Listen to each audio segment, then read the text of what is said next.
Assalamualaikum warahmatullahi wabarakatuh.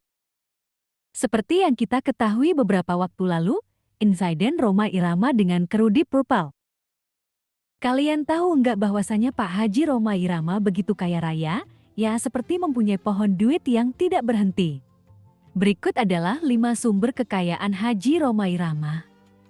Siapa yang tak mau jadi seorang Rhoma Irama? Seorang raja dangdut kaya raya yang tak mudah habis hartanya hingga 7 turunan. Bagaimana tidak? Kekayaannya mengalir seiring lagu-lagunya yang masih tenar hingga sekarang. Banyak juga film masa mudanya diputar ulang untuk mengenang masa kejayaan industri film masa lampau. Tak hanya itu, grup band Soneta yang dibentuknya masih menerima job manggung hingga sekarang. Penasaran sumber kekayaan Rhoma Irama? Inilah 5 sumber kekayaan Pak Haji Rhoma Irama. 1. Royalti lagu-lagu Pak Haji. Raja dangdut Rhoma Irama digadang-gadangkan menjadi penyanyi dangdut dengan pemasukan tertinggi di Indonesia. Bagaimana tidak, walau tak lagi sering muncul di layar kaca, namun mesin uang masih memproduksi cuan untuknya hingga sekarang. Menurut Persatuan Seniman Musik Melayu Dangdut Indonesia (PMMI), seperti dilansir dari Id Channel, bahwa lagu-lagu Rhoma Irama paling banyak dinyanyikan di ruang karaoke. Maka tak heran royaltinya menggunung tiap bulan dan masuk ke rekeningnya. Bahkan informasi dari Royalti Anugerah Indonesia (RAI) bahwa Rhoma Irama mendapatkan senilai 300 juta per semester. Artinya tiap bulan ayah Ridho Rhoma itu pun mendapat pemasukan dari royaltinya mencapai 50 juta rupiah.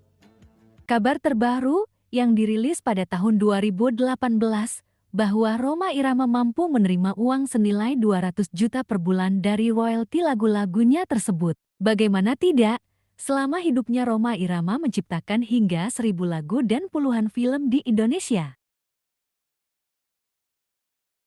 Kedua, nyanyi di konser. Walau tak lagi tampak di layar kaca, ternyata Rhoma Irama masih aktif di dunia hiburan dengan mengisi beberapa acara seperti konser atau manggung di beberapa daerah. Penyanyi sebujur bangkai ini pun memiliki angka fee yang besar untuk sekali manggung. Masih mengutip dari Id Channel, bahwa fee manggung untuk seorang Rhoma Irama mencapai 100 juta rupiah untuk sekali pertunjukan. Bahkan pelantun darah muda itu menerangkan fee panggungnya belum termasuk biaya untuk Soneta Band yang kerap mengiringinya. Bahkan kabarnya, Pak Haji sebulan bisa mendapat hingga 100 tawaran manggung. Sehingga sebulan pemasukan Rhoma Irama mencapai 1 miliar rupiah. Ketiga, main film.